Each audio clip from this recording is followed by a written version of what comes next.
Shalom, brothers and sisters. Shalom. Giving honor and praise unto the Most High, the Creator and the Maker of heaven and earth.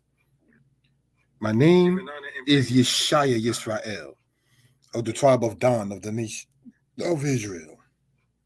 As in other presentations, we do not intend, brothers and sisters, for this to be long, but we want to address a matter that has been circulating, and that is the concept, the teaching, the understanding that white people are keeping land and wealth from us, black people. Now, while we know wealth is a higher standard than even being rich, and rich and poor do exist among all people, we want to, brothers and sisters, point out and asking, do white people keep land and wealth from us? And my stance upon that, brothers and sisters, is a no. While we know that there are black people who have wealth, while we know, brothers and sisters, that there are black people who have land, we want to, in this short speech, point out that we as a people who have gone through physical, mental, emotional, spiritual drama, sickness, deprivation. We as a people who have, in many cases, become as males emasculated,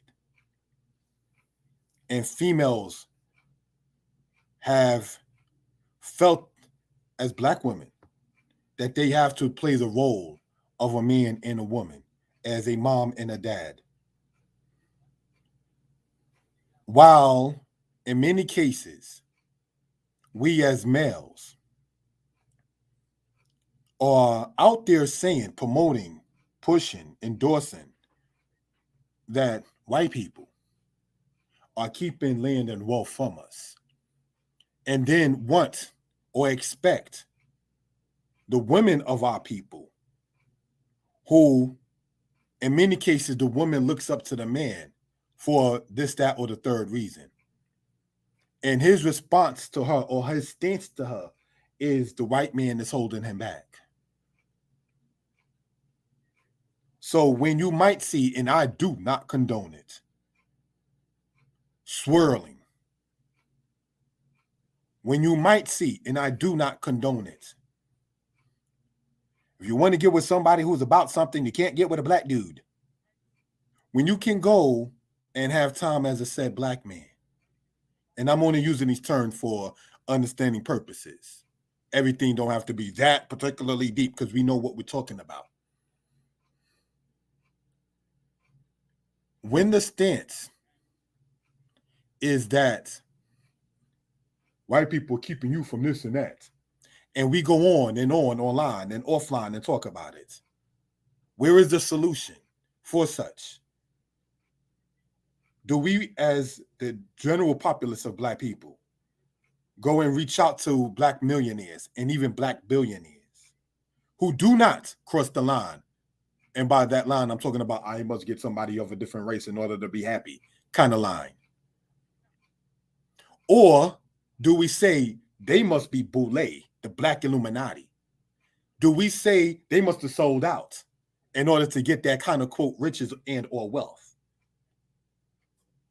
Do we do things, correct me if I'm wrong, and seeing a black man of status like Judge Mathis and try to, quote, set it on him violently?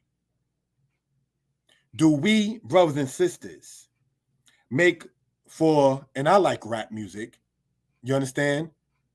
Do we make it to where, correct me if I'm wrong, that Coogee Rap told the rapper Nas, get what you can get and get out and don't look back into the hood?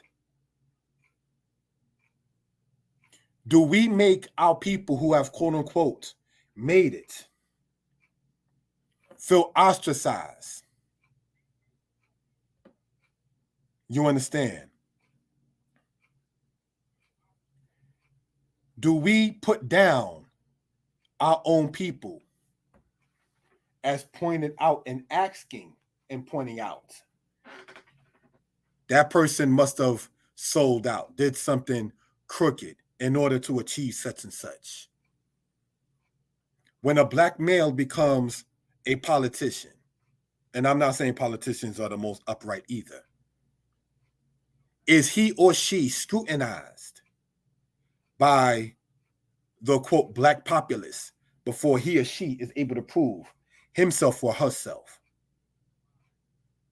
Being quote unquote black or being black, how is it? And I was not the biggest fan of Obama, but brothers and sisters, you have it and had it to where he's doing a speech and you had black people up in the benches or the chairs or whatever saying blacks against Obama, while many hundreds and thousands of white people voted for Obama. I remember seeking and looking for an organization called Whites Against McCain. It didn't exist. Correct me if I'm wrong. So while there was an organization called Blacks Against Obama, was there any organization called Whites Against McCain, who was his opponent in politics? My point is that it already, sadly, is a planted seed in a matter of negativity into saying that if a black person is doing something great, there must be something wrong with it. And by great, I mean good. We already condemn, in many cases, our people who can try to do something before he or she has proven or disproven himself or herself. It's an uphill battle in many, many cases. You understand? So in light of that, and not being long upon this subject, I would like to pull up, if we will, share here, share screen, right? And pull up this PowerPoint, brothers and sisters, if we will, and go over this and close this particular matter out. Let's look, brothers and sisters, at this and see what we're talking about for edification purposes. Shalom Yisrael, presentation unlike others, short nonetheless, giving honor to the Creator. Next slide. Listen to Naya Bingi. This is something from Instagram. And it says there, if heaven was real, white people would have kept the Bible far away from black people, like they do with land and wealth. Now, what mentality can be derived from such, no disrespect intended? Wanted to address this. White people do not keep land and wealth away from black people. I know black people who have land. Now, regarding heaven, it does exist. Some have concepts of it. However, it does exist. There is a video that speaks to the matter of buy land, forget. They use a different F word, spinning rims. And for those who know what I'm talking about, it's a video that's on YouTube, a video that's online called Read a Book. I'm going to put that inside the live chat. When you go online, you can look up a video called Read a Book, right? Now, the F word that they use there, I'm not going to say here, so I'm just going to read it with a way to convey it to majority of elders and youth alike. There is a video that speaks to the matter of buy land, forget spinning rims. To some of our people, spinning rims equals wealth, as opposed to thinking buying land, which you can pass on, which you can grow things from and sell it, and then use the land in respect for revenue purposes. We must, in general, pool resources together and buy things as a collective. White people are not keeping things from us. We just must be go-getters.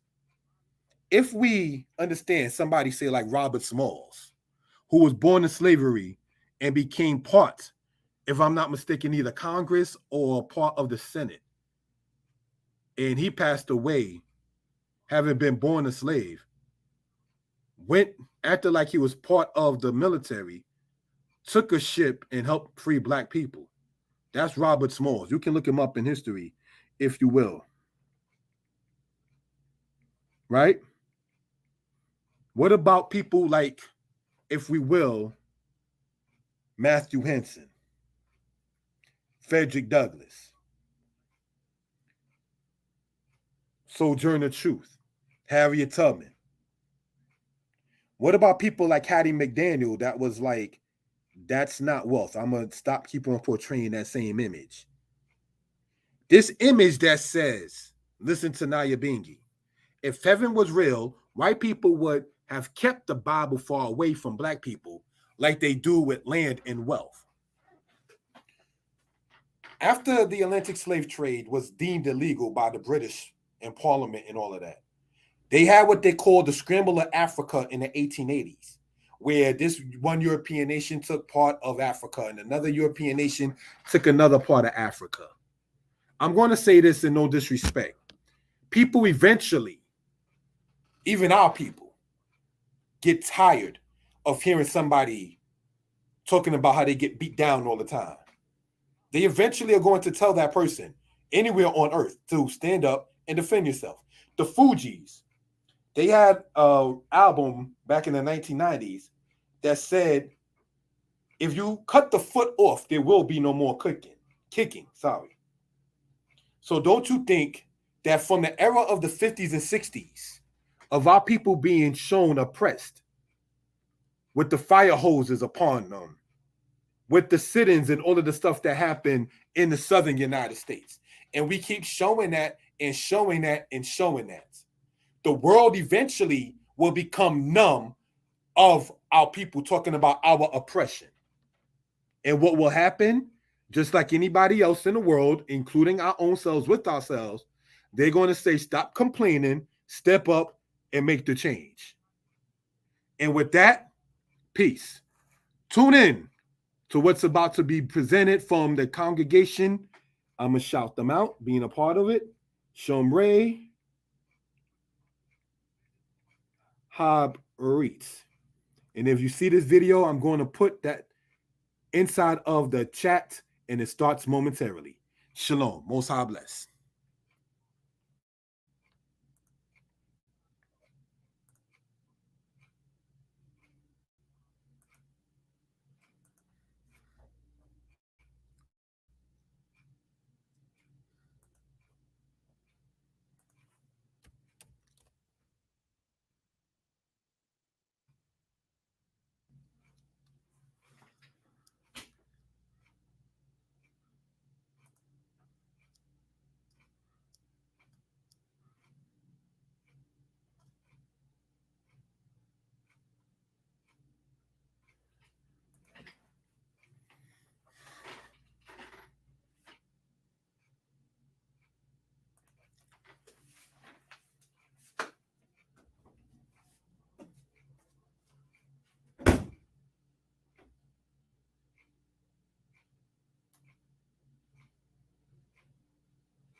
Brothers and sisters, of course, we have another good topic this evening. First, before we get into our topic, I'm going to even bring in my Isha Koyakir. Shalom, and an early Shabbat Shalom. How are you? My Shalom, man. So, amen. Amen. All right. We're going to get right into it this week. We're going to get right into it. Torah study. Sacrificing your position with God. Subtopics being, how does one sacrifice their position with God? Subtopic number 2, people in the scriptures who have done so. And subtopic number 3, can one earn back their position with God? All right, brothers and sisters. Had a couple of things going on as we stopped and we thought about this topic, sacrificing your position with God. There's a couple of things always going on that I want us to remember. You know, sometimes we can do this and not know better. So I want us to understand that as we get into this Torah study, this is not about people saying, I've done something so evil in my life that God won't take me back. That's not this Torah study.